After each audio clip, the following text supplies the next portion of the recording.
Okay, let's look at the the nerves that are supplied by fibers from the lumbar plexus. So we're going to be looking at the genitofemoral nerve first, then we'll look at the obturator and femoral nerves.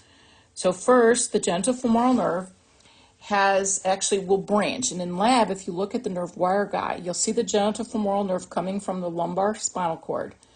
And it'll come down and then you'll see it branch. And it has a genital branch, which actually has both sensory and motor fibers associated with it.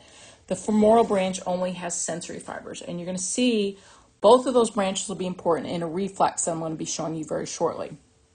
So let's look at the cutaneous innervation by this nerve.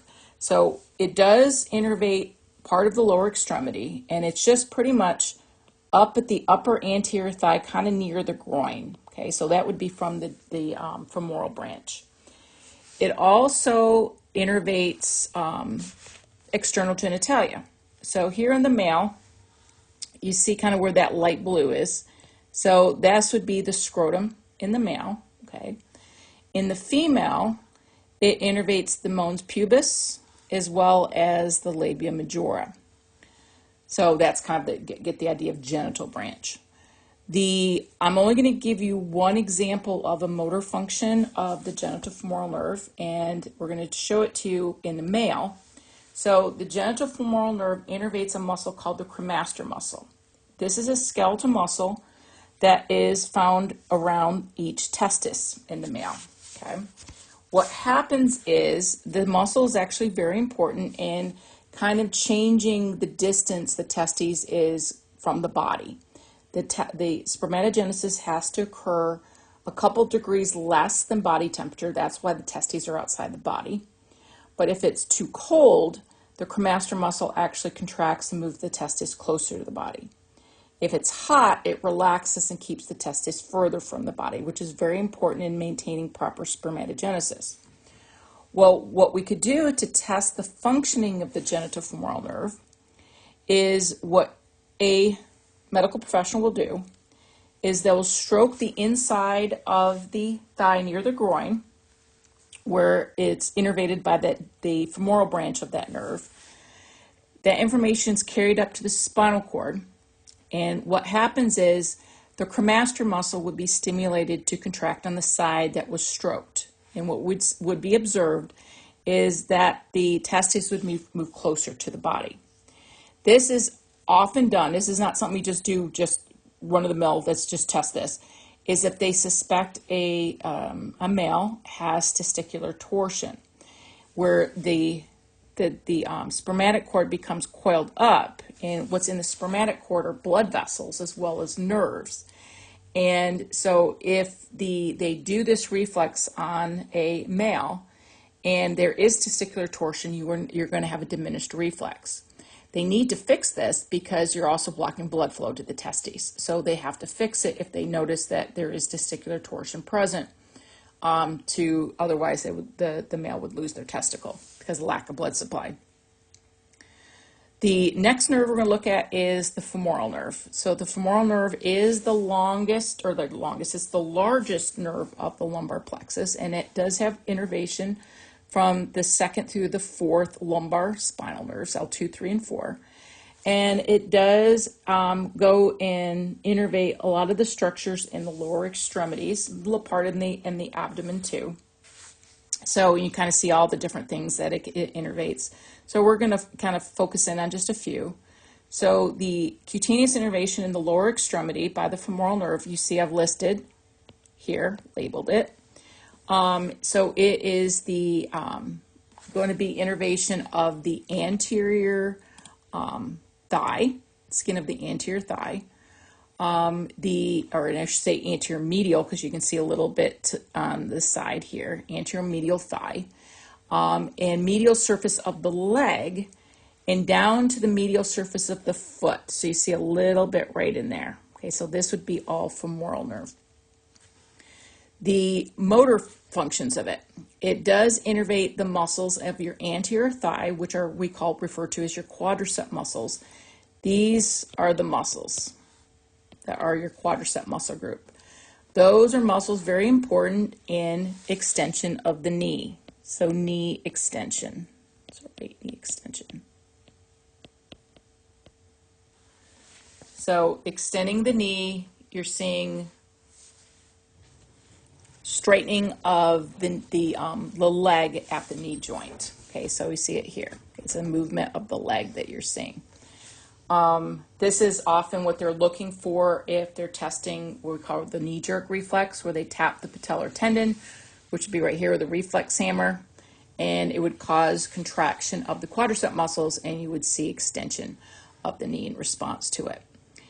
It also is involved in flexion of the hip. So hip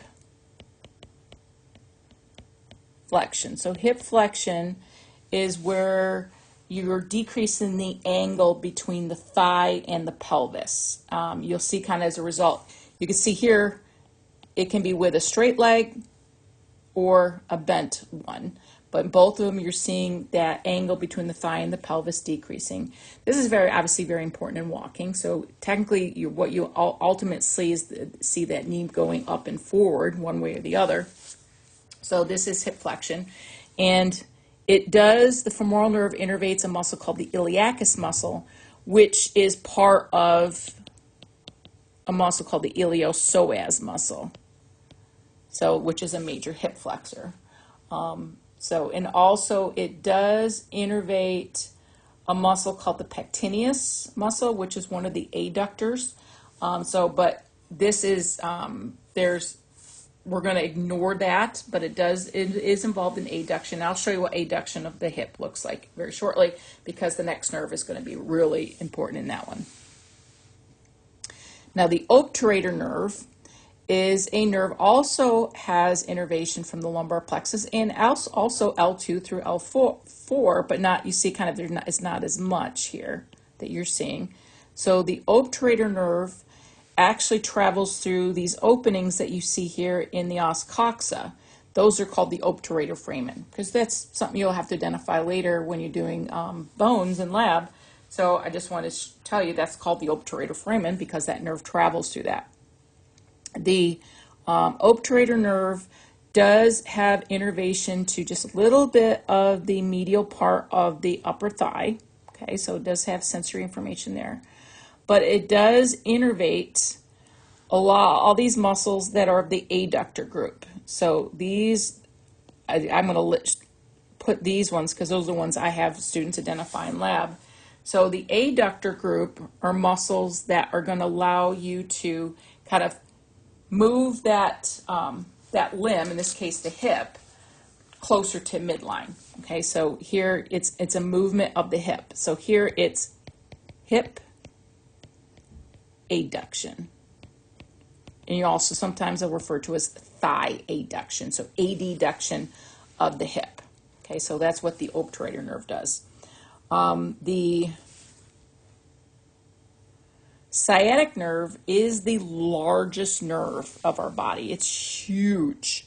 Okay, so it does have innervation from L4 all the way to S3.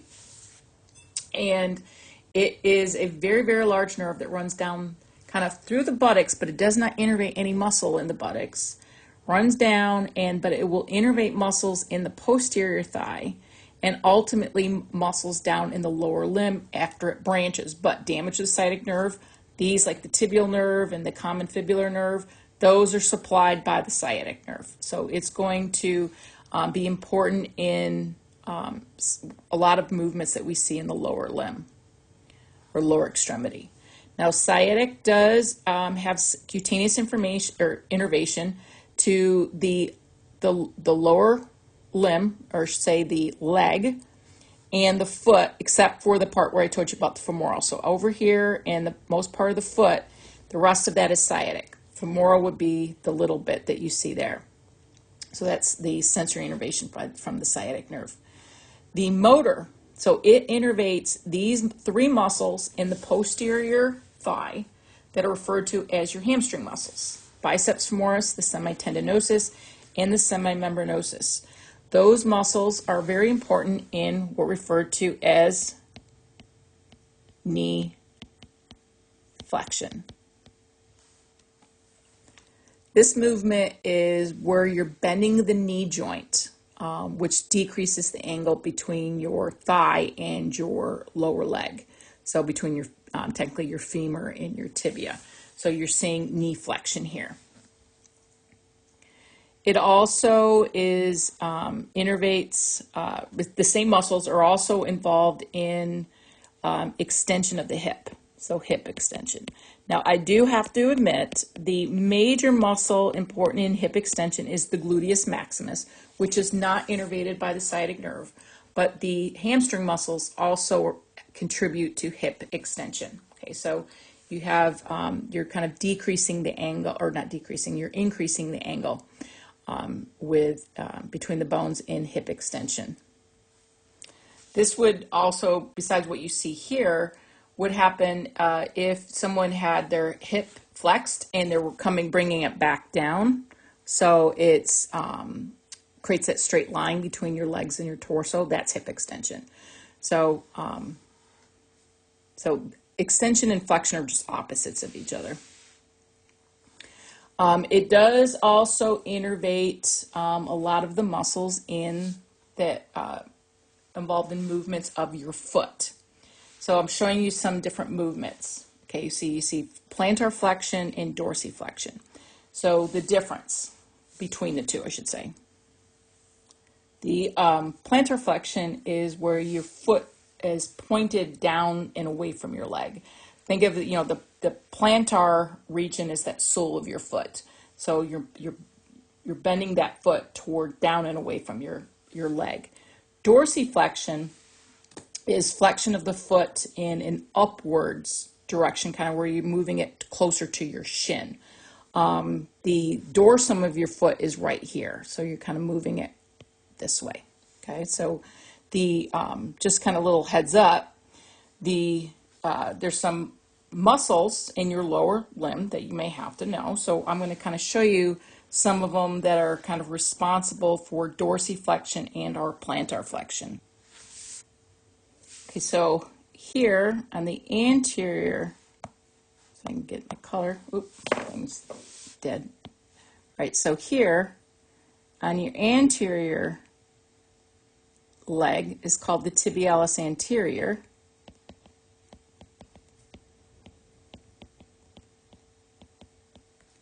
That is involved in dorsiflexion. Another muscle involved in dorsiflexion is something called the extensor digitorum longus, which is this one right there. So that's extensor digitorum longus. Now, ones that are involved in plantar flexion, the major ones are muscles in your posterior leg. You got this one right here. You're only seeing a side view, but it's enough. Gastrocnemius. Underneath it right here is the soleus. But also one that will help with plantar flexion is something called the fibularis longus, which is this one right here.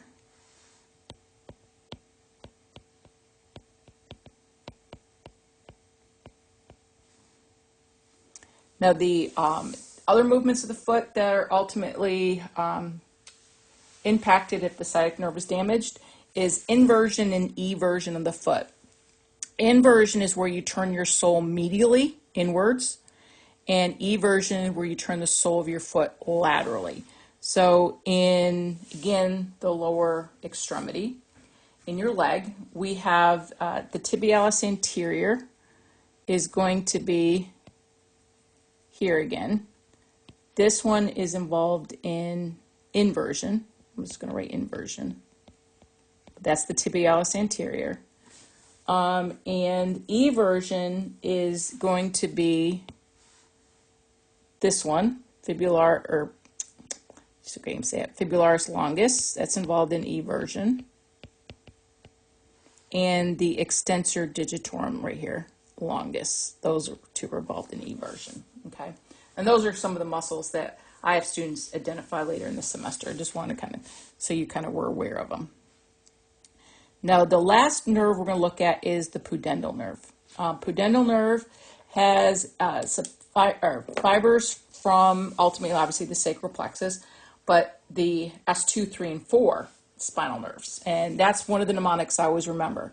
S2, 3, and 4 keep the poo and pee off the floor. And you can see that very shortly. Okay, not directly, you're not going to see poo and pee on the floor.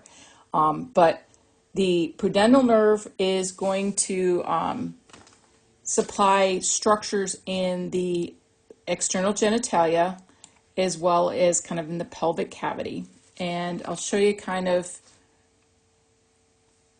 here in the female, so you can kind of see kind of where it's traveling. But you can kind of see it's going to be parts, again, like perineum. That's the area between the vagina and the anus in the female.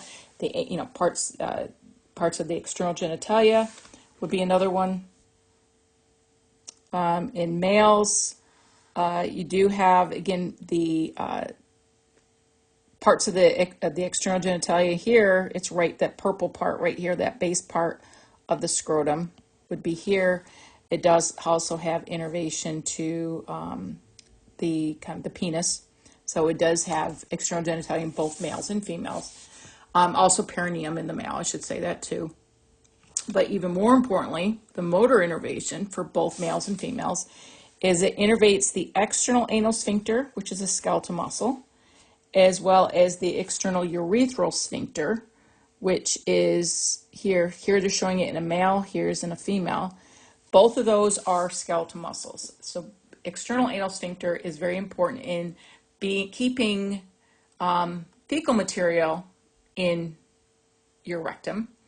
And the external urethral sphincter is important in keeping urine from exiting your body. So both of them are important, what we refer to as continence, either urinary continence or fecal continence. So they're important in process of defecation as well as urination in the female. Both of them, when they're contracted, keeps things in. So it's going to keep things from coming out. Okay, so that is going to be the last bit for this part of the lecture.